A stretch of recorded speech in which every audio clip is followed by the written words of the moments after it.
નમસ્કાર વિદ્યાર્થી મિત્રો, હું છું પીએમ સર શ્રી ગણેશ ક્લાસીસમાં ફરી એકવાર દરેક વિદ્યાર્થીનું સ્વાગત છે. વિદ્યાર્થી મિત્રો, હવે આપણે પાર્ટ 1, પાર્ટ 2, પાર્ટ 3 રજૂઆત કરેલા છે. અત્યારે આપણે સેક્શન ડીની વાત કરવાની છે. જો તમે સેક્શન એ, બી અને સીનું સંપૂર્ણ સોલ્યુશન ન જોયું હોય તો ફટાફટ તમે ડિસ્ક્રિપ્શન બોક્સમાં જઈને સેક્શન એમાં 20માંથી 20 માર્ક કેમ મેળવવા તેની પણ તમને વિડીયો લિંક છે ડિસ્ક્રિપ્શન બોક્સમાં મળશે. ત્યાર પછી સેક્શન બીમાં કયા કયા ચેપ્ટરમાંથી VSQ પૂછાય છે તો ખાસ તમે એકવાર નજર ફેરવજો ભાઈ. ચેપ્ટર નંબર 2માંથી નથી પૂછાતા, ચેપ્ટર નંબર 7માંથી નથી પૂછતા, ચેપ્ટર નંબર 12માંથી નથી પૂછતા. એનો મતલબ એમ કે એ જ પ્રમાણે આપણે બોર્ડની જે ન્યૂ પેપર સ્ટાઇલ છે એ જ મુજબના તમને IMP ક્વેશ્ચન આપેલા છે. ત્યાર પછી સેક્શન સીમાં પણ મોસ્ટ ઇમ્પોર્ટન્ટ ક્વેશ્ચન છે કે 17માંથી 13 પ્રશ્ન કયા કયા કરવા તેનો પણ તમને વિડીયો છે ડિસ્ક્રિપ્શન બોક્સમાં મળી જશે વિદ્યાર્થી મિત્રો. અને ખાસ 1 થી 7 ચેપ્ટરમાં વધારે ફોકસ કરજો. 1 થી 7 ચેપ્ટરમાં વધારે ફોકસ કરશો તો તમારા કોઈ જાતનો પ્રશ્ન નીચે નહીં રહે. અને વિદ્યાર્થી મિત્રો, એનું આપણે સંપૂર્ણ પ્લાનિંગ આપી છે. ત્યાર પછી આપણે સેક્શન ડીની વાત કરી તો જો વિદ્યાર્થી મિત્રો, તમારે 12માંથી 8 જ પ્રશ્નો લખવાના છે. અને હું તમને પ્લાનિંગ આપી દઉં ને ભાઈ કે તમે 1 થી 7 ચેપ્ટર કરો એટલે તમારે માની લો 8 પ્રશ્ન એમાંથી આવી જ જશે. કઈ રીતે આવશે તો જો હું તમને કહું, તમને એક આખું પ્લાનિંગ બતાવું છું. ચેપ્ટર જે પહેલું છે એને મહત્ત્વ આપો. સંચાલનવાળું જે ચેપ્ટર છે એને મહત્ત્વ આપો છો. એમાંથી તમારે કેટલા 2 પ્રશ્ન પૂછાવાના છે. ત્યાર પછી બીજું જે ચેપ્ટર છે તો એમાં પણ તમારે એક જ ક્વેશ્ચન આવશે. ત્યાર પછી ત્રીજું જે આયોજનવાળું ચેપ્ટર છે એમાંથી 1 પૂછાશે. ચોથું ચેપ્ટર જે વ્યવસ્થા તંત્ર એમાંથી 2 પૂછાશે. પાંચમું જે કર્મચારી વ્યવસ્થા છે એમાંથી 1 પ્રશ્ન પૂછાશે. છઠ્ઠું ચેપ્ટર આપણે સ્કીપ કરી નાખશું કારણ કે નથી પૂછાવાનો. પણ 7મું ચેપ્ટર છે એ તમારામાં આશીર્વાદરૂપ છે તો એમાંથી 1 ક્વેશ્ચન પૂછાશે. તો વિદ્યાર્થી મિત્રો, તમે ગણો પહેલા ચેપ્ટરમાંથી 2, પછી 1 એટલે 4, 4 ને 2 6, 6 ને 1 7, 7 ને 1 8. તો વિદ્યાર્થી મિત્રો, આ પહેલો જ જે પાર્ટ 1નો વિડીયો તમે કમ્પલસરી કરી નાખશો તો તમારે 8 ગુણ આમાં જ આવી જશે. તો પાર્ટ 2નો વિડીયો જે આપણે બનાવશું તો એમાંથી કયા કયા ચેપ્ટર કરવાના છે તો કે 8મું અને 9મું, 10મું અને 12મું ચેપ્ટર. તો આ રીતે આપણે તૈયારી કરવાના છીએ. પરંતુ આ પાર્ટ 1નો વિડીયો છે એમાં આપણે 1 થી 7 ચેપ્ટરને વધારે મહત્ત્વ આપીએ છીએ. અને 8માંથી 8 ગુણ કઈ રીતે લેવા તો એ તમારે જો ખાસ છેલ્લે સુધી વિડીયો જોજો તો તમને આન્સર સહિત તમને સમજાવતો જઈશ. લાસ્ટ ટાઈમમાં તમારે રિવિઝન કઈ રીતે કરવું અને પેપરમાં કેટલું લખવું તેનું પણ સંપૂર્ણ માહિતી આપીશ.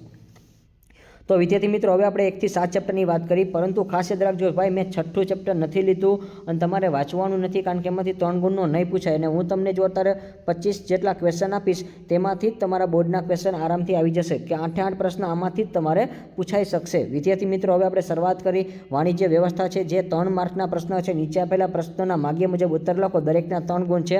એમાં પહેલો ક્વેશ્ચન છે કે ક્વેશ્ચન નંબર 1, સંચાલનનું મહત્ત્વ સમજાવો. જો ભાઈ, સંચાલનનું મહત્ત્વ ખૂબ જ જરૂરી છે અને સંચાલનનું મહત્ત્વ તમને પૂછે છે દર વખતે બોર્ડમાં. અને હા, આ વખતે તમારે પહેલા ચેપ્ટરમાંથી 2 પ્રશ્ન પૂછાવાના છે. તો આજના આધુનિક યુગમાં સંચાલનનું મહત્ત્વ કેવું તો કે વિશેષ છે.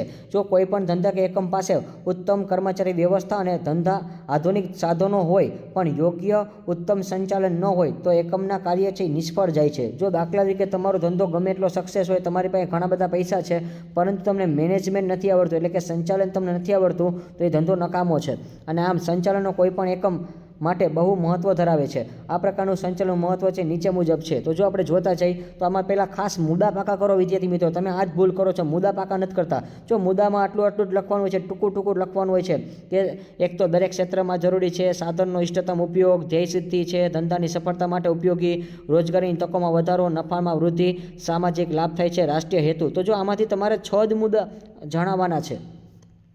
ભાઈ, તમે જ્યારે પરીક્ષા દેવા જાઓ ત્યારે એવું લખ્યું હોય જણાવો શબ્દ હોય તો માત્ર મુદ્દા લખજો. અહીંયા સમજાવો કીધું છે પણ આ એમાંય ઘણીવાર એવું કહે છે ભાઈ કોઈ પણ 4 સમજાવો, કોઈ પણ 6 સમજાવો. તો 6 જ સમજાવવાના છે. તમે બધું સમજાવવા ન બેસતા કારણ કે જો એક તો ખાસ મુદ્દા પાકા કરો. તો મુદ્દાની લિંક છે હું તમને એકવાર IMP PDF છે એ પણ તમને રજૂઆત કરી દઈશ કે કયા કયા સૂત્ર બેઝ ઉપર છે.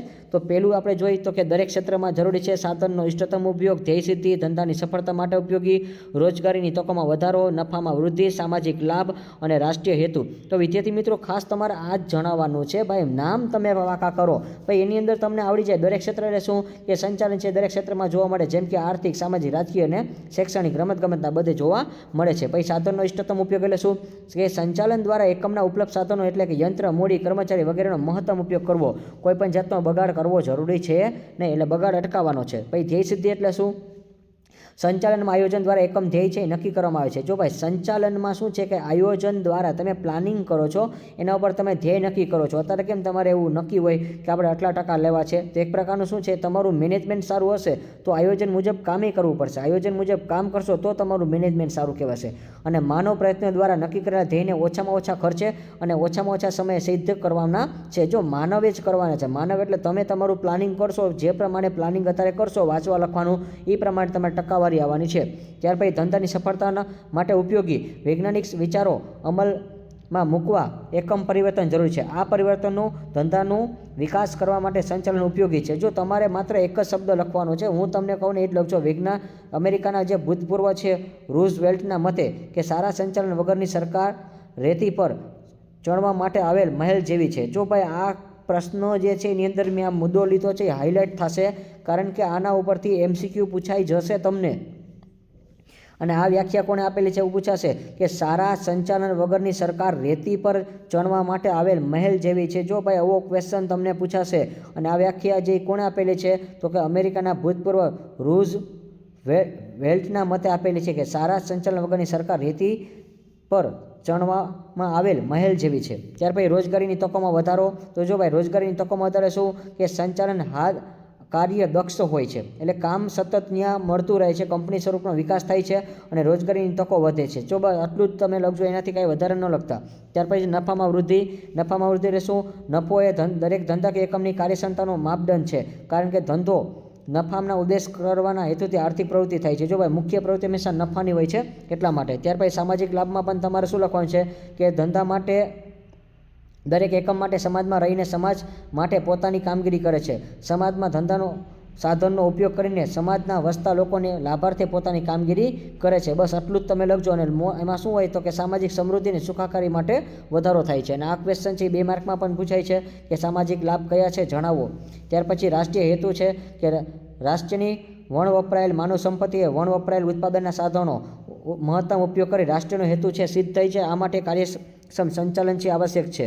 ત્યાર પછી આપણે ક્વેશ્ચન નંબર 2. પણ વિદ્યાર્થી મિત્રો હું તમને કહું ખાસ મુદ્દા પાકા કરો. મુદ્દાની અંદર તમે તમારી રીતે લખશો તો પણ તમને માર્ક મળી જશે, તમે ટેન્શન ન લેતા. અને હા, માત્ર 8 મુદ્દાનું લિસ્ટ બનાવો અને ગેરંટી આપું છું તમે આ પાકા કરો એટલે મોઢે થઈ જાય. પછી લખવાની પ્રેક્ટિસ કરો, ડિટેલ્સ તમારી રીતે લખજો, ચાલશે.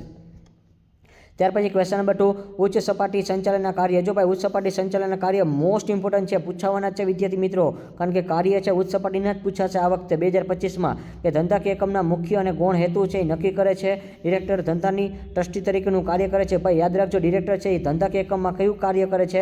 ટ્રસ્ટીનું કાર્ય કરે છે, એટલે એક જવાબદાર વ્યક્તિ કહેવાય છે એટલા માટે. ભાઈ ધંધાકીય એકમના મુખ્ય વહીવટી અધિકારી ઉચ્ચ અધિકારી નિમણૂક કરી તેમની વચ્ચે સત્તા અને જવાબદારી વહેંચવામાં આવે છે. જો ભાઈ મુખ્ય વહીવટી અધિકારી અને ઉચ્ચ સપાટી વચ્ચે શું થાય છે? અધિકારીઓને સત્તા અને જવાબદારી આપવામાં આવે છે. પછી એકમના વિવિધ વિભાગો દ્વારા તૈયાર કરવામાં આવેલા અંદાજપત્રની મંજૂર કરવામાં આવે છે. ધારકીય જોગવાઈનું પાલન કરવું છે, જે નિયમ બનાવ્યા તો પાલન કરવાનું. અને એકમ સાથે સંકળાયેલ વિવિધ વર્ગોના હિતને જાળવણી કરવાની છે. લાંબા ગાળાનું આયોજન કરી વ્યૂહાત્મક નિર્ણય લેવો. જો ભાઈ તમારે 6 જ મુદ્દા લખવાના છે, 3 માર્કમાં પૂછે તો તમે 6 જ જણાવજો, કોઈ 10 ન લખતા વિદ્યાર્થી મિત્રો. પરંતુ આપણે સમજાવી દઉં છું કે સંચાલન લગતી જટિલ સમસ્યાનો અભ્યાસ કરવો અને કાનૂની જોગવાઈને ધ્યાનમાં લઈને ઉકેલ કરવો. જો ભાઈ કાનૂની જોગવાઈ એટલે કાયદામાં રહીને કામ કરવાનું છે.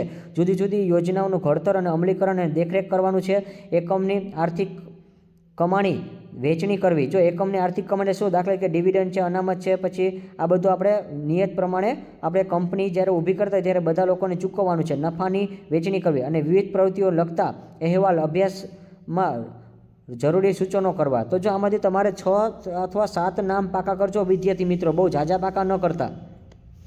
ત્યાર પછી ક્વેશ્ચન નંબર 3. નાણાકીય સંચાલનના કાર્ય. જો ભાઈ નાણાકીય સંચાલનના કાર્ય છે એ પણ ઇમ્પોર્ટન્ટ છે. જો એમાં તો પૂછાય તો તમારે સાવ કેટલું લખવાનું તમે વિચાર તો કરો વિદ્યાર્થી મિત્રો, કે નાણાકીય સંચાલનના કાર્ય માત્ર 6 જણાવો એવું કહે છે. જો ભાઈ જણાવો એટલે માત્ર નામ આવશે.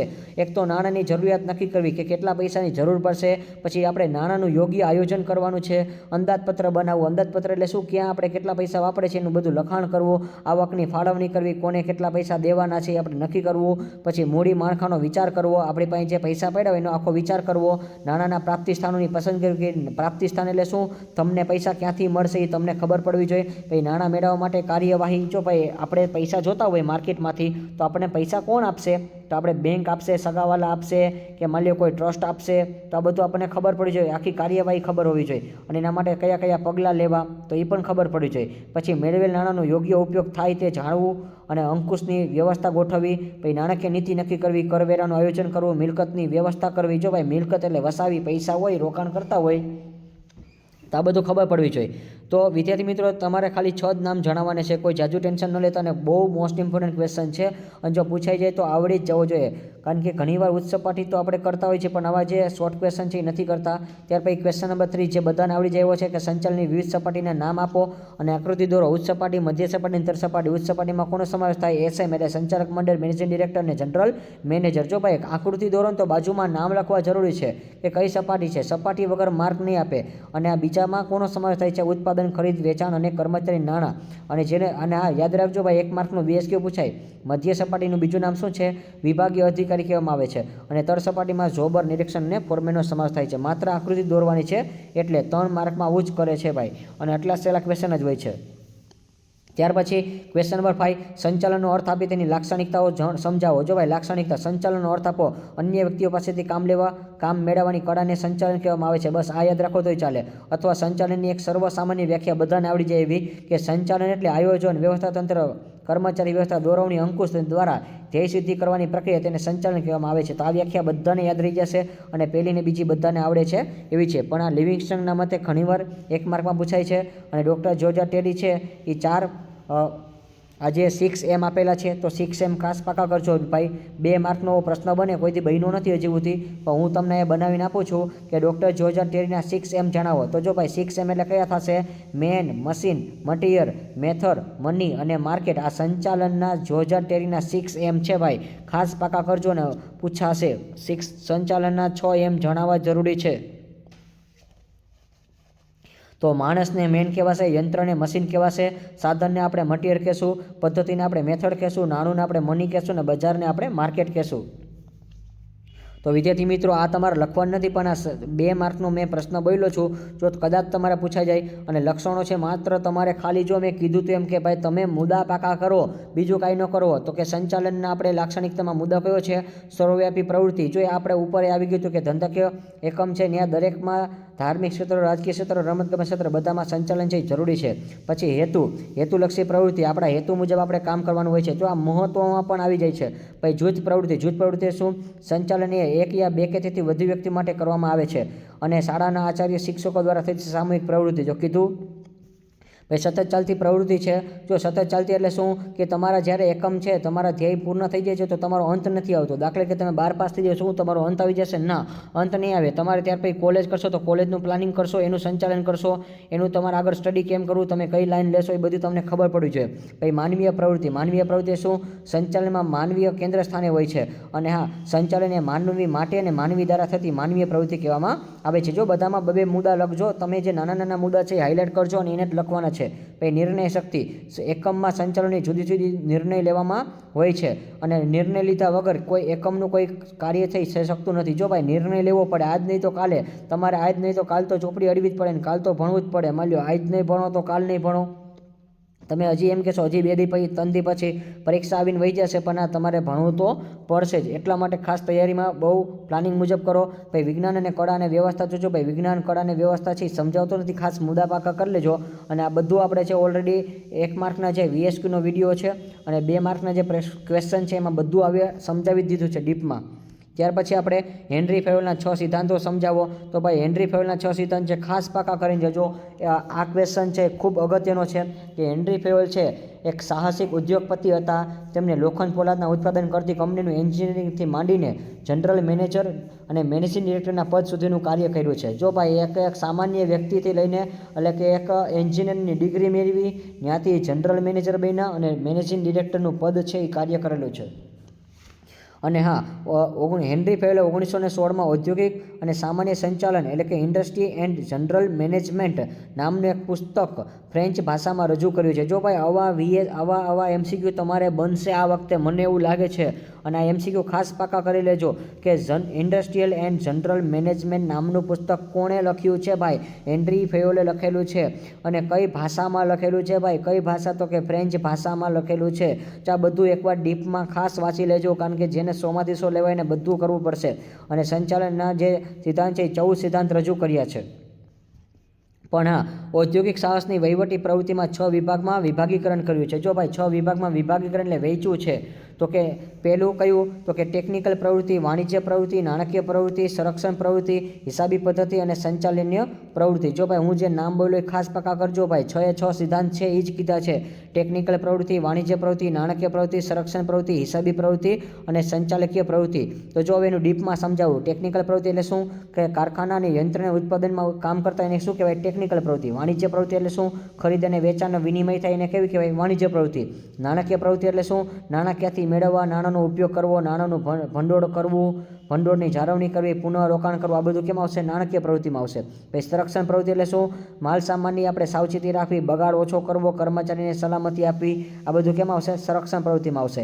હિસાબી પ્રવૃત્તિમાં શું આવશે? તો કે ભાઈ વાર્ષિક હિસાબ કરવા, અર્ધવાર્ષિક હિસાબ કરવા, પછી નાણાકીય હિસાબો તૈયાર કરવા. કઈ પ્રવૃત્તિ અને બધા આંકડા છે આપણે પાસે સાચા હોવા જોઈએ, ખોટા આંકડા ચાલે નહીં. પછી સંચાલનીય પ્રવૃત્તિ, એમાં શું આવશે? સંચાલનની પ્રવૃત્તિ પૂછે ત્યારે આયોજન, વ્યવસ્થા, દોરવણી, અંકુશ ને સંકલન, આ બધું આવે છે. ત્યાર પછી હેનરી ફેવેલના સિદ્ધાંતો છે. તો હેનરી ફેવેલના જે સિદ્ધાંતો છે એમાં આપણે ખાસ નામ પાકા કરજો ભાઈ. શ્રમ વિભાજનના સિદ્ધાંત, પછી કર્મચારીને યોગ્ય વેતનનો સિદ્ધાંત, પછી હુકમની એકવાક્યતાનો સિદ્ધાંત, દોરવણી એકવાક્યતાનો સિદ્ધાંત, પછી શિસ્ત અંગેનો સિદ્ધાંત, પછી વ્યવસ્થાનો સિદ્ધાંત, સામાનતાનો સિદ્ધાંત. જો બધામાં સિદ્ધાંત લાગે છે. 6 નામ પાકા કરી લેજો ભાઈ 3 માર્કમાં. સત્તાની ઓળખ રાખવાનો સિદ્ધાંત, જૂથ ભાવનો સિદ્ધાંત, પછી પહેલ પ્રવૃત્તિનો નિદાન. આ જે 14 સિદ્ધાંત છે એના ખાલી નામ આપેલા છે અને આમાંથી તમને 2 માર્કમાં પૂછાશે. સત્તા જવાબદારીનો સિદ્ધાંત, પછી સ્થિર કર્મચારી ગણનો સિદ્ધાંત, કેન્દ્રીકરણનો સિદ્ધાંત, પછી સામાન્ય હિત અને વધુ વ્યક્તિગત હિતનો સિદ્ધાંત. તો 14 નામ પાકા કરજો. પણ તમને 14 નથી પૂછ્યા ભાઈ. તમને એ લોકોએ પ્રશ્ન શું પૂછ્યો એ તમે જુઓ. તમને પ્રશ્નમાં શું કીધું છે ખાસ એ જુઓ તમે, કે ભાઈ તમારે છે માત્ર ને માત્ર શું કરવાનું છે? 6 સિદ્ધાંતો સમજાવવાના છે હેનરી ફેવેલના. તો જો 6 સિદ્ધાંતો એટલે તમારે 6 જ સમજાવવાના છે. તો તમે 14માંથી કોઈ પણ 6 સિદ્ધાંત પાકા કરી નાખો તો પણ ચાલશે. 14માંથી આપણે 6 સિદ્ધાંત કોઈ પણ પાકા કરી લેશો વિદ્યાર્થી મિત્રો, એટલે તમારું કામ છે એ ચાલી જશે. તમારે 14 મુદ્દા પાકા કરો ને અંદર તમારી જે ડિટેલ્સ લખવાની છે. ત્યાર પછી ક્વેશ્ચન નંબર 7, આધુનિક વિચારધારા વિશે ટૂંક નોંધ લખો. 1960માં ઉદ્યોગ ધંધાકીય એકમના સ્વરૂપમાં પરિવર્તન આવતા આધુનિક અભિગમની જરૂરિયાત ઊભી થઈ છે. જો 1960 પછી સંચાલન માત્ર એકમ ધંધાકીય ક્ષેત્રે ન રહેતા સંચાલકોની વિશિષ્ટ વ્યવસાયિક વર્ગ અને આ સમય દરમિયાન ઊભો થયો છે. જો આ વિચારમાં કુંતસેન, O'Donnell, doctor George Terry, Peter Drucker, Williams OHNCK Prahlad જેવા સંચાલશાસ્ત્રીને યોગદાન આપ્યું છે. આ વિચારમાં સંચાલનની મનોવિજ્ઞાન, સમાજશાસ્ત્ર, આંકડાશાસ્ત્ર, ગણિતશાસ્ત્ર, ઇન્ફોર્મેશન ટેકનોલોજી, આઈટીનો ઉપયોગ પણ કરવામાં આવે છે. જો ભાઈ આધુનિક વિચારધારામાં આટલું જ લખવાનું છે, કોઈ જાતનું વધારે ન લખતા. 3 મુદ્દા છે, 3 મુદ્દા ખાસ એકવાર પાકા કરી લેજો. ત્યાર પછી ક્વેશ્ચન નંબર 8, સંચાલન સિદ્ધાંતનું મહત્વ અંગે ચર્ચો. જો ભાઈ સંચાલનના સિદ્ધાંતનું મહત્વ ચર્ચો એવું કીધું છે, તો મહત્વ તમને કહે ત્યારે માત્ર તમે મુદ્દા ખાસ પાકા કરી લેજો કે સંચાલનના સિદ્ધાંતનું મહત્વ એટલે શું છે? કે સંચાલકીય જે કાર્યક્ષમતામાં વધારો કરે છે, પછી ઇષ્ટતમ ઉપયોગ કરવો, અસરકારક વહીવટ કરવો, વૈજ્ઞાનિક અને તાર્કિક નિર્ણય માટે ઉપયોગી છે, પછી બદલતા જતા ધંધાકીય પર્યાવરણને પહોંચી વળવા, પછી સામાજિક જવાબદારી અદા કરવી. જો ભાઈ સામાજિક જવાબદારી અદા કરવી એટલે કે સમાજમાં રહીને આપણો જે ભાગ છે, નફાનો ઉદ્દેશ છે, એ બધું આપણે ધ્યાનમાં લેવું, સમાજ માટે પણ કાર્ય કરવા અને સંશોધન, તાલીમ અને વિકાસ માટે ઉપયોગી કરવા. તો આ 6 નામ ખાસ પાકા કરજો વિદ્યાર્થી મિત્રો. હજી એકવાર તમને કહું છું કે ખાસ નામ પાકા કરજો મુદ્દા, કે સંચાલનના સિદ્ધાંતનું મહત્ત્વના 6 નામ. તો કાર્યક્ષમતામાં વધારો, ઇષ્ટતમ ઉપયોગ કરવો, અસરકારક ઉપયોગ વહીવટ કરવો, પછી વૈજ્ઞાનિક અને તાર્કિક નિર્ણય માટે મદદરૂપ, બદલતા જતા ધંધાકીય પર્યાવરણને પહોંચી વળવું, સામાજિક જવાબદારી અદા કરવી, સંશોધન, તાલીમ અને વિકાસ માટે ઉપયોગી। ત્યાર પછી આપણે આગળ વાત કરી ક્વેશ્ચન નંબર 9, વૈજ્ઞાનિક સંચાલનના સિદ્ધાંતો સમજાવો। જો ભાઈ વૈજ્ઞાનિક સંચાલનના સિદ્ધાંત સમજાવવાનું કીધું છે। વૈજ્ઞાનિક એટલે ફ્રેડરિક ટેલરે વૈજ્ઞાનિક સંચાલનનો અભિગમ એને ક્રાંતિકારી પગલું છે। વૃત્તિગત ચિલ્લા ચાલુ પદ્ધતિ દૂર થતી હતી અને કામદારો અને માલિકો એકસૂત્રતાથી કામ કરે તે માટે વૈજ્ઞાનિક સંચાલન સિદ્ધાંતો એ નીચે મુજબ છે। તો વૈજ્ઞાનિક પદ્ધતિ અપનાવી, પછી વૈજ્ઞાનિક એટલે શું કે જે જૂની અથવા રૂઢિગત કાર્ય હોય છે કામ કરવાની, એ મેથડને આપણે બદલવાની છે। જો આજે આપણે જોઈ તો પહેલાં જે ટીચર છે એ તમને માની લો બ્લેકબોર્ડમાં ભણાવતા હતા, પરંતુ આજે જો બધા લોકોને સ્માર્ટ બોર્ડ આવી ગયા તો બધા શિક્ષકે સ્માર્ટ બોર્ડનો પણ ઉપયોગ કરવો પડે। તો જો દર વખતે ટેકનોલોજી બદલાય તો ટેકનોલોજી પ્રમાણે આપણે બદલતું રહેવું પડે। ત્યાર પછી આયોજન અને અમલીકરણ કરવું। આ સિદ્ધાંતમાં આયોજનનું કાર્ય એટલે સંચાલકો અને નિષ્ણાત પાસે સોંપવાનું છે, પણ આ કર્મચારી અને ફોરમેનોને સોંપવાનું જોઈએ। તો જો આપણે એક પ્રકારનું આયોજન એવું કરવું પડે કે ભાઈ મોટા જે અધિકારી એ તો કામ કરશે, પણ નિમ્ન કક્ષાના અધિકારીઓ એને પણ કામ આપી, એટલે જેથી કરીને આપણને ખબર પડે કોણ કેટલું કામ કરે છે। પછી કાર્ય વિશ્લેષણ કરવું। તો જો ભાઈ કાર્ય વિશ્લેષણ એટલે શું? ઓછો ખર્ચ અને ઝડપથી કામ માટે કાર્ય વિશ્લેષણની ઉત્તમ છે।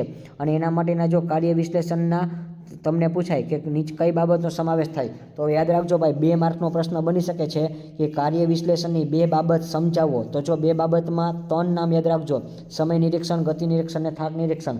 અને આ બધાની વ્યાખ્યા ખાસ લખી લેવી। સમય નિરીક્ષણ એટલે શું? તો કે સમય નિરીક્ષણમાં ઉત્પાદનનો સમય નક્કી કરવો, કેટલી કલાક કામ કરવું, કેટલી કલાકમાં ઉત્પાદન થઈ જવું જોઈએ। અને કર્મચારીના હલનચલનના દરનો ઘટાડો અને ઉત્પાદકમાં વધારો કરી શકાય છે। પછી ગતિ નિરીક્ષણ એટલે શું કે બિનજરૂરી ખોટી દિશામાં થતા અને બિનકાર્યક્ષમ હલનચલનનો ઉદ્ભવ, બગાડ દૂર કરવો, એવી પદ્ધતિને ગતિ નિરીક્ષણ કહેવાય। થાક નિરીક્ષણ એટલે શું? કાર્યસ્થળે કામ કરતા કામદારોની કાર્યશક્તિ ઘટાડતા પરિબળો વૈજ્ઞાનિક ધોરણે અભ્યાસ કરવો જોઈએ અને થાક નિરીક્ષણ છે। જો ભાઈ એને થાકમાંથી કઈ રીતે રિમૂવ કરવા, એનર્જી કઈ રીતે દેવી તમારી જ નક્કી કરવાનું છે સંચાલક તરીકે। ભાઈ પ્રમાણીકરણ છે એ મુદ્દો છે, એ ખાસ એકવાર વાંચી લેવો। ભાઈ વૈજ્ઞાનિક પસંદગી અને તાલીમ, જો ખાસ મુદ્દા પાકા કરો, નાણાકીય ઉત્તેજન, કરકસર, માનસિક ક્રાંતિ। તો જો તમારે આ જે ક્વેશ્ચન છે એમાંથી માત્ર 8 મુદ્દા ખાસ પાકા કરી લેવા અને કાર્ય વિશ્લેષણ છે એ ડીપમાં વાંચી લેવું। વૈજ્ઞાનિક સંચાલન જે સિદ્ધાંત છે પહેલાં તો એના મુદ્દા પાકા કરો। મુદ્દા પાકા કરશો તો તમને ખાસ ફાયદો થશે, તમે તમારી રીતે લખી શકો છો એને લખતું, પણ એકવાર ખાલી ઉપર છેલ્લું વાંચી લેવું। ભાઈ જો અહીંયા તમને 2 યોજના પૂછી છે, કાર્યકારી અને આકસ્મિક યોજના। જો કાર્યકારી યોજના છે એ 3 માર્કમાં પ્રશ્ન પૂછે। ભાઈ કાર્યકારી યોજના એટલે શું? રોજબરોજની પ્રવૃત્તિઓ હાથ ધરવા માટે આ યોજના તૈયાર કરવામાં આવે તેને કાર્યકારી યોજના કહેવામાં આવે છે। ધંધાકીય એકમમાં વિભાગ, કાર્ય જૂથ, વ્યક્તિઓ પાસે કાર્ય સંબંધિત અપેક્ષિત પરિણામો મેળવવા માટે અથવા ઘડવામાં આવતી યોજનાને કાર્યકારી યોજના કહેવામાં આવે છે। અને આવી યોજના માટે મોટે ભાગે એકાદ વર્ષ માટે ટૂંકા ગાળાની હોય છે। દાખલા તરીકે નક્કી કરેલા વાર્ષિક ઉત્પાદનના ધ્યેયને પહોંચી વળવા માસિક કે ત્રિમાસિક ઉત્પાદન કરવું। જો આજે તમારી જે પરીક્ષા છે તો દર વર્ષે લેવાય છે, દર વર્ષે તમારી એક એક્ઝામ લેવાય છે, એને કાર્યકારી યોજના કહેવાય કે જે ટૂંકા ગાળા માટેની હોય છે। ત્યાર પછી આપણે આ જે મુદ્દો છે, બીજો મુદ્દો તમે તમારી રીતે વાંચી લેજો વિદ્યાર્થી મિત્રો। બીજો મુદ્દો મીન્સ કે બીજો જે પોઈન્ટ છે તમે તમારી રીતે વાંચી લેજો કે વ્યૂહાત્મક યોજના એટલે શું, તમે તમારી રીતે વાંચી લેજો। ઓલરેડી આપણે 2 માર્કમાં સમજાવેલું છે એટલા માટે। પછી આકસ્મિક યોજનાની વાત કરી। ધંધાકીય એકમને બદલતી જતી પરિસ્થિતિ સાથે તાલ મિલાવવો ખૂબ જ જરૂરી છે। કેટલાક ચોક્કસ પરિણામો જેવા કે રાજકીય, આર્થિક, સામાજિક, કુદરતી પરિબળો કારણે ધંધાકીય એકમમાં ગમે ત્યારે પરિસ્થિતિમાં ફેરફાર થાય છે અને તેના કારણે અગાઉની યોજનામાં ફેરફાર કરવો પડે છે। તેના માટે નવી યોજના ઘડવામાં આવે છે, તેને આકસ્મિક યોજના કહેવામાં આવે છે।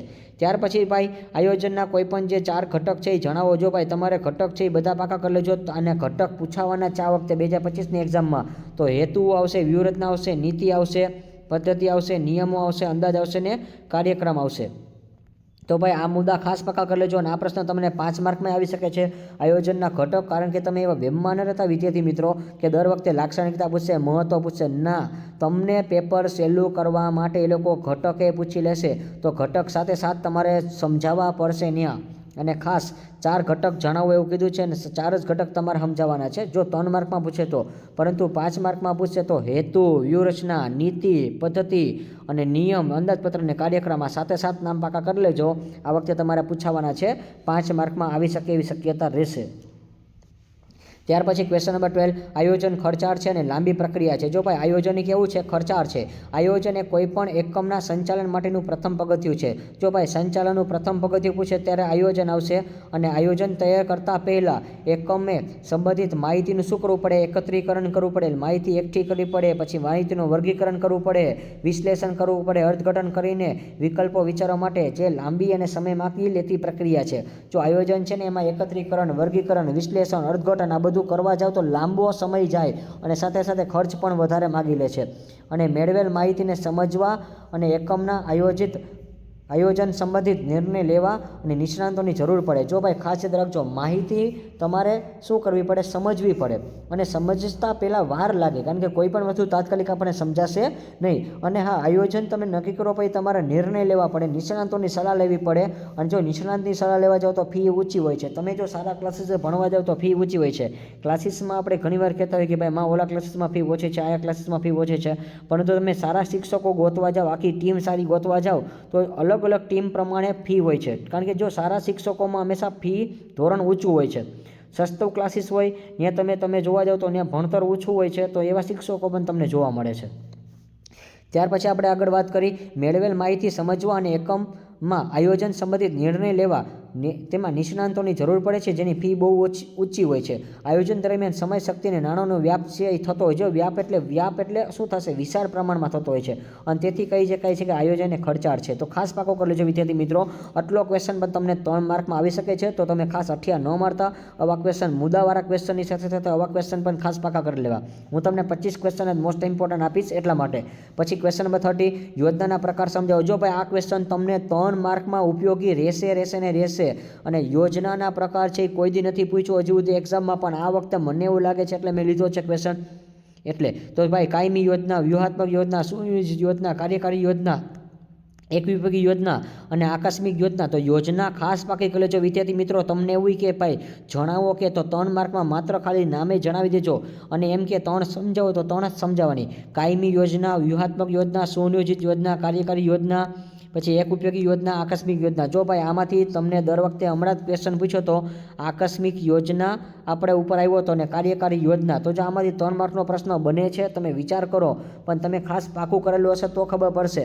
અને આ ક્વેશ્ચન યુનિક છે વિદ્યાર્થી મિત્રો તમારા માટે. કાર્યકારી યોજનાને આકસ્મિક યોજના છે ઓલરેડી આપણે જો વિદ્યાર્થી મિત્રો હું તમને બતાવું તો હમણાં જ મેં તમને સમજાવેલો છે. તો ઉપર આપણે વાત કરી આ ક્વેશ્ચન છે, મેં તમને થોડીક વાર પહેલાં જ હમણાં સમજાવેલો છે. ક્વેશ્ચન નંબર 10 છે, જો એ જોવો. યોજનાના એક પ્રકાર છે, એની અંદર ડિટેલ્સ છે, બેઠી આવી જશે. જો પૂછવાની મેથડ ખાસ તમે સમજો. 10મો જે ક્વેશ્ચન છે એ ઓલરેડી રિપીટેડ ક્વેશ્ચન છે વિદ્યાર્થી મિત્રો. યોજનાના પ્રકારમાં આવી જાય છે અને તમે વાંચો તો તમને ખબર પડશે. કાર્યકારી યોજના એટલે શું? રોજબરોજની પ્રવૃત્તિ હાથ ધરવા માટે જો સેમ ટુ સેમ ડિટેલ્સ છે, એકવાર જોઈ લેજો. બંનેની ડિટેલ્સમાં કોઈ ફેર નહીં પડે. અને મેં તમને એવું કીધું હતું ભાઈ પહેલો મુદ્દો હું સમજાવું છું, બીજો મુદ્દો તમે ધ્યાનથી તમે વાંચી લેજો. ત્યાર પછી જે આકસ્મિક યોજના છે એ પણ રિપીટ થાય છે. ત્યાર પછી આપણે વાત કરી ક્વેશ્ચન નંબર 40 સત્તા સોંપણીનું મહત્વ સમજાવો. સત્તા સોંપણીનું મહત્વ સમજવું એટલે શું? લુઈસ એલેનના મતે સત્તા સોંપણી એ એવી પ્રક્રિયા છે જેમાં સંચાલકો પોતાને મેળવેલ સત્તામાંથી વિધિસર રૂપ તેની મદદનીશને કાર્યો અને ફરજોને સત્તા સોંપે છે અને મદદનીશો અન્ય વ્યક્તિઓ પાસેથી સહકારથી જે તે કાર્ય છે અમલ કરાવવાના હેતુસર સભાનતાપૂર્વક સ્વીકાર કરે છે, તેને કહેવાય છે સત્તા સોંપણી. પણ જો તમને અર્થ નથી પૂછ્યો એટલે લખવાનું નથી વિદ્યાર્થી મિત્રો. મેં ભલે લખેલો છે પણ તમે ન લખતા, તમારે માત્ર મહત્વ છે એ લખવાનું છે. તો મહત્વ લખો એ પહેલાં તમારે શું કરવાનું છે? મુદ્દા પાકા કરી લેવા. જો ભાઈ મેં તમને જે ક્વેશ્ચન આપેલા છે એના મુદ્દાનું લિસ્ટ તમે બનાવો અને તમારી સ્કૂલના સાહેબે જો સૂત્ર આપ્યા હોય છે પહેલાં એ પ્રમાણે પાકા કરો. અથવા તો જો મારી પાસે સમય રહેશે તો હું મારો લીધો છે તમને શેર કરીને સમજાવી દઈશ એકવાર કે મુદ્દા કઈ રીતે પાકા કરવા. તો પહેલું અત્યારે આપણે જોઈએ, અથવા તો જો તમે ટેલિગ્રામ ચેનલમાં જોઈન થઈ જજો વિદ્યાર્થી મિત્રો. ટેલિગ્રામ ચેનલની લિંક છે એ ડિસ્ક્રિપ્શન બોક્સમાં મળી જશે, એટલે એમાં પણ તમને PDF છે એ મળી જશે. તો હવે આપણે આગળ વાત કરીએ સત્તા સોંપણીનું મહત્વ જણાવો. આપણે અત્યારે જો જણાવવામાં જાય કે ભાઈ કાર્યક્ષમ સંચાલન કરવું, કર્મચારીનો વિકાસ કરવો, અભિપ્રેરણ વિશેષીકરણનો લાભ, સંકલન, ભાઈ વિસ્તરતીની તકો. તો જો 6 મુદ્દા ખાસ પાકા કરી લેજો. તમારી રીતે તમે એક લીટી લખશો તો પણ ચાલશે. ત્યાર પછી ક્વેશ્ચન નંબર 50 રેખિક વ્યવસ્થા તંત્રની આકૃતિ સહિત સમજાવો. જો ભાઈ રેખિક વ્યવસ્થા તંત્ર જે વ્યવસ્થા તંત્રમાં સત્તાની જવાબદારી સોંપણી એક સીધી રેખામાં થતી હોય છે તેને વ્યવસ્થા તંત્ર રેખિક વ્યવસ્થા તંત્ર કહેવાય. અને રેખિકને છે લશ્કરી વ્યવસ્થા તંત્ર પણ કહેવામાં આવે છે. ભાઈ એની આકૃતિ જો અહીંયા દોરેલી છે તો ભાઈ આકૃતિ ખાસ પાકી કરીને જાજો ભાઈ. એક આકૃતિ મને એવું લાગે છે કે રેખિક જ પૂછાશે, એટલે તે રેખિક વ્યવસ્થા તંત્ર એટલે સંચાલક મંડળ, જનરલ મેનેજરની અંદર 3 આવશે. ઉત્પાદન વિભાગ, ભાઈ વહીવટી વિભાગ અને વેચાણ વિભાગ. તો જો ઉપરનો જે ભાગ છે ને ભાઈ સંચાલક મંડળ અને જનરલ મેનેજર છે એને ઉચ્ચ સપાટી કહેવાય. તમે આટલું યાદ રાખો. હવે એટલું તો તમને આવડવું જ જોઈએ. ભાઈ બીજા જે નામ આપ્યા છે ને બધા એ બધા વિભાગના નામ છે, એટલે એ બધું વિભાગીય અધિકારી, એટલે એ મધ્ય સપાટી કહેવાય. જુઓ તો ઉત્પાદન વિભાગ, ભાઈ વહીવટ વિભાગ ને વેચાણ વિભાગ, એની અંદર જે આવે છે એ કયું કહેવાય? તો કે નિમ્ન સપાટી. એટલે શું? સોરી, વિભાગ. આજે વિભાગની અંદર એક પાછા પેટા વિભાગ આવે. તો વિભાગની અંદર જે પેટા વિભાગ આવે ને એને ખરીદ કહેવાય. ખરીદ અધિકારી, ઉત્પાદન અધિકારી. ખરીદ અધિકારી અને ઉત્પાદન અધિકારી કેમાં હોય? ઉત્પાદનમાં. ભાઈ વહીવટમાં કોણ હોય? એક તો વહીવટી હોય. જો પોતાના નામ પ્રમાણે એક તો આવશે, રિપીટ જ થાય છે. પછી વહીવટમાં વહીવટ આવે છે અને હિસાબી અધિકારી આવે, કારણ કે હિસાબ કિતાબ કરવા પડે. અને વેચાણમાં કોણ આવે? તો કે વેચાણમાં વેચાણ તો આવશે, સાથે સાથે એક વિજ્ઞાપન આવશે. તો એના પેટા પ્રકાર છે. અને ત્યાર પછી નિમ્ન કક્ષામાં, નિમ્ન સપાટીમાં કોનો સમાવેશ થાય? તો કે કારકુન, સુપરવાઇઝર, ફોરમેન, કામદાર. પછી વહીવટમાં કારકુન આવશે, સેલ્સમેન ને કર્મચારી. તો જો આકૃતિ ખાસ પાકી કરી લેજો વિદ્યાર્થી મિત્રો, તમારે અગત્યની છે, પૂછવાની છે એટલા માટે. અને આજે ઉપરનું જે લખાણ છે એ તમને આવડી જ જાય છે કે જનરલ મેનેજર આવું વિભાગીય કાર્ય બાદ જે તે વિભાગની જવાબદારી સંભાળીને અધિકારીની નિમણૂક કરે છે અને અધિકારી પોતાના કામદારોને, કર્મચારીને, કારકુન પાસે કાર્ય કરે છે. તો આ બધું તમને આવડતું હોય છે વિદ્યાર્થી મિત્રો, એટલે જાજુ ડીપમાં નથી સમજાવતો. ત્યાર પછીની પાછી એક આકૃતિ, કાર્ય અનુસાર વ્યવસ્થા તંત્રની આકૃતિ. ખાસ તમે એકવાર યાદ રાખજો ભાઈ, વહીવટી વિભાગ ને કારખાના વિભાગ. તો એમાં એક સૂત્ર બનાવું છું, સુસી હિમા. જો ભાઈ વહીવટમાં આવશે સુસી હિમા. સુ એટલે સૂચના અધિકારી, સુસ્ત અધિકારી, હી એટલે હિસાબી અધિકારી ને મા એટલે માર્ગદર્શન અધિકારી. સુસી હિમા જો યાદ રાખજો ભાઈ, સુસી હિમા એટલે શું થશે? સૂચના અધિકારી, શિસ્ત અધિકારી, હિસાબી અધિકારી અને માર્ગદર્શન અધિકારી. પછી કારખાનામાં આવશે જૂજ ગુણ સમા. તો જૂ એટલે થશે જૂથ અધિકારી, જ એટલે થશે ઝડપ અધિકારી, ગુણવત્તા અધિકારી અને સમારકામ અધિકારી. જૂજ ગુણ સમા. તો જો ભાઈ તમારે અહીંયા કર્મચારીને કામદાર એવું 2 લખવાનું છે. આકૃતિમાં આપણે નીચે આવી ગયું છે એટલે. ત્યાર પછી આપણે વાત કરી વિદ્યાર્થી મિત્રો 17મો ક્વેશ્ચન, વૈધિક વ્યવસ્થા તંત્રના લક્ષણો. તો વૈધિક વ્યવસ્થાના લક્ષણો જો ભાઈ તમારે નામ પાકા કરજો ભાઈ. વૈધિક માળખું છે, અપરિવર્તનશીલ છે, ઉપરથી નીચે તરફની સત્તા, મોટું કદ, ચોક્કસ સંબંધ અને માહિતી સંચાર. તો ખાસ નામ પાકા કરો. ડિટેલ્સમાં એક એક લીટી લખશો તોય ચાલશે. કે જો વૈધિક વ્યવસ્થા તંત્રના લક્ષણો કયા કયા છે? જો મેં મુદ્દા લીધેલા છે કે વૈધિક માળખું હોવું જોઈએ. વૈધિક એટલે શું? નિશ્ચિત ધ્યેયને સિદ્ધ કરવા સંચાલકોને સભાનતાપૂર્વક વૈધિક માળખું રચના કરવી જોઈએ. અપરિવર્તનશીલ એટલે શું? એકવાર કર્મચારીનું સ્થાન નક્કી કર્યા બાદ એને વારંવાર ફેર ન કરાય. પછી તમે દાખલા કે માની લો કે કોમર્સ કર્યું છે, તમે ભાઈ દાખલા કે તમે આગળની લાઈનમાં તમે CA કરો છો, પણ તમે CA કર્યા પછી તમને CA ન ફાવે તો તમે CS કરો છો, વળી પાછું તમે BCom કરો છો, BCA કરો. તો એકને એક કાર્ય તમે બેવડાઈ ન જવું જોઈએ, કારણ કે તમે એક કામ પકડી રાખો. તમે એકમાં કામમાં તમે ધગશ રાખશો તો તમે આગળ વધી રાખશો. ત્યાર પછી ઉપરથી નીચે તરફની સત્તાની વહેંચણી. સત્તાની સોંપણી છે ઉપર અધિકારી દ્વારા કરવામાં આવે છે અને સ્થાન છે એની ઉપરથી નીચે તરફ હોય છે. જો સ્થાન કઈ રીતે હોય છે? ઉપરથી નીચે. પછી કદ કેવું? મોટું. વૈધિક વ્યવસ્થા તંત્રનું મોટું કદ હોય છે. પછી ચોક્કસ સંબંધ. વૈધિક વ્યવસ્થા તંત્રમાં કર્મચારી સાથે સંબંધ હોય છે. માહિતી સંચાર એટલે શું? તો કે વૈધિક વ્યવસ્થા તંત્રમાં માહિતી સંચાર વિધિસર રીતે થાય છે અને અવૈધિક માહિતી સંચાર છે એમાં કોઈ સ્થાન હોતું નથી. જો ભાઈ વૈધિક એટલે કેવું કે તમે ચોક્કસ હેતુ માટે કામ કરો છો ને એ. ત્યાર પછી આપણે આગળ વાત કરી. જો લક્ષણો ખાસ પાકા કરજો. મેં મુદ્દા આપ્યા, મુદ્દા ઉપરથી તમે તમારે તે કન્ટેન્ટ બનાવી લેજો વિદ્યાર્થી મિત્રો, ટેન્શન ન લેતા. ત્યાર પછી સત્તા સોંપણી એટલે શું? મૂળ તત્વ આકૃતિ દોરી સમજાવો. જો ભાઈ આ સત્તા સોંપણી છે એ 2 માર્કની આકૃતિ પૂછાય છે અને 3 માર્કમાં પૂછાય છે. કે સત્તા સોંપણીના મૂળ 3 તત્વ છે: જવાબદારીની સોંપણી, સત્તાની સોંપણી અને ઉત્તરદાયિત્વ છે. તો ખાસ આકૃતિ તમે દોરો તો સત્તા લખો, જવાબદારી લખો, ઉત્તરદાયિત્વ લખો, પણ એની અંદર તમારે નીચે લખવાનું જવાબદારી છે એ સોંપણી થાય છે, સત્તાની પણ સોંપણી થાય છે અને ઉત્તરદાયિત્વનું સર્જન થાય છે. જો આ ભાઈ લખવું પડશે ને તો તમને માર્ક મળશે, નકર નહીં મળે. ત્યાર પછી તાલીમ અને વિકાસનો તફાવત. જો ભાઈ 5 માર્કમાં પૂછાય ને 3 માર્કમાં પૂછાય એવો તફાવત છે. કે અર્થ શું? કર્મચારીઓને તેમના કાર્યના સંદર્ભમાં આપવામાં આવતું સૈદ્ધાંતિક અને પ્રાયોગિક જ્ઞાન તેને તાલીમ કહેવાશે. ભાઈ સૈદ્ધાંતિક અને પ્રાયોગિક જ્ઞાનને તાલીમ કહેવાશે. અને વિકાસ એટલે શું? ઉચ્ચ સંચાલક અને વિભાગીય અધિકારીઓને આપવામાં આવતું સૈદ્ધાંતિક અને પ્રાયોગિક જ્ઞાન એને કહેવાય. જો ઉચ્ચ સંચાલકોને આપો ને એને વિકાસ કહેવાશે. ભાઈ ઉદ્દેશ શું?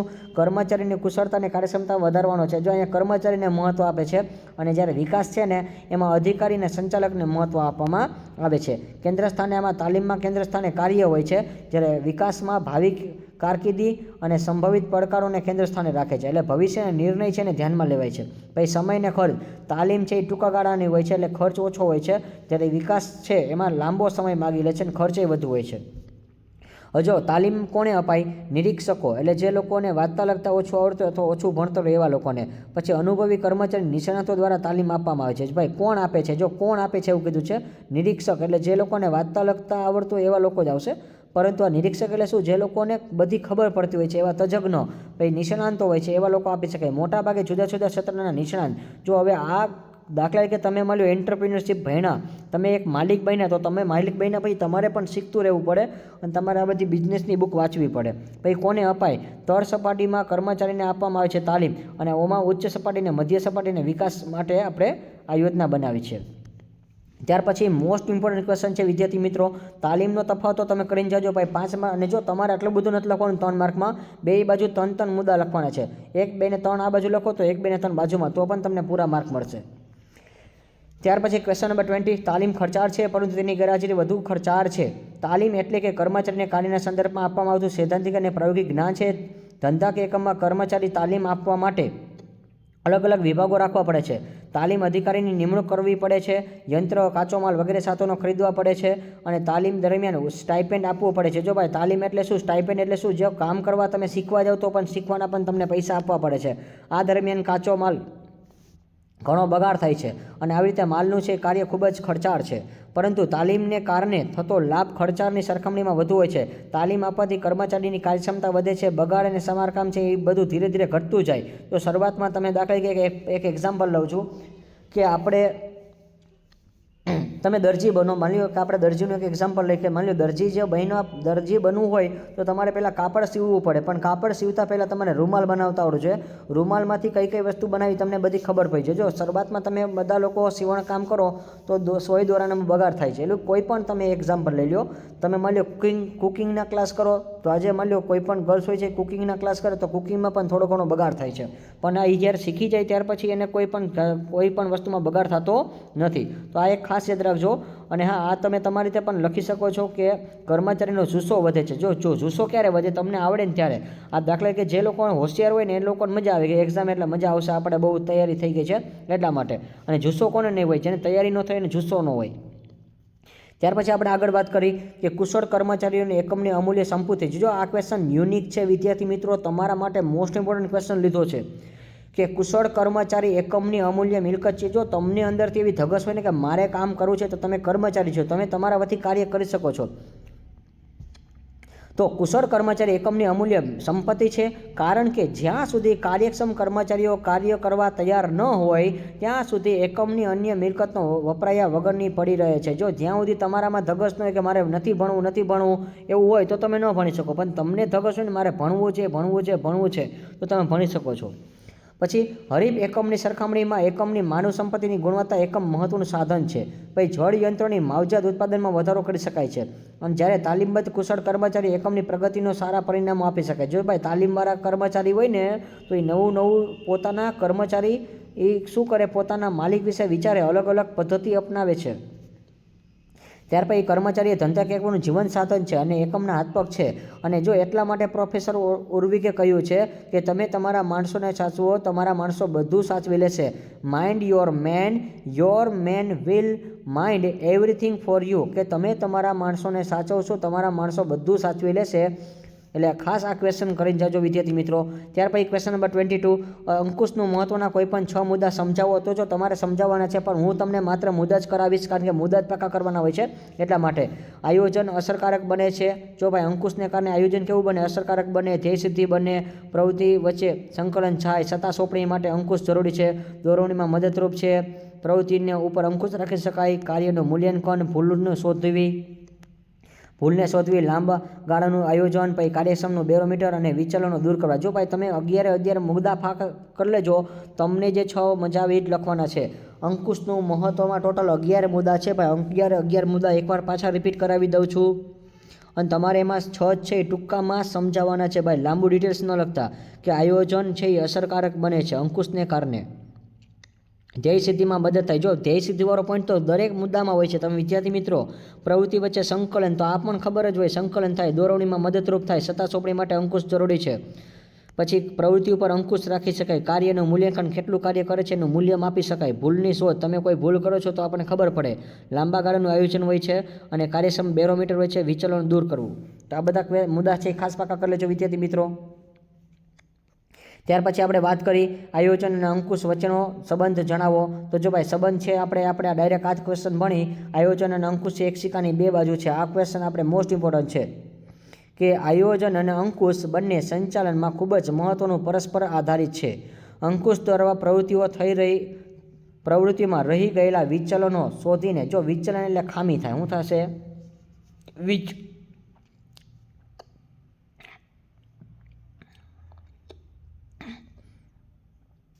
જો વિદ્યાર્થી મિત્રો આપણે અહીં વાત કરી તો અંકુશ દ્વારા પ્રવૃત્તિઓ રહી ગયેલી હોય અને વિચલનો શોધીને સુધારાલક્ષી પગલાં યોગ્ય દિશામાં લઈ શકાય છે.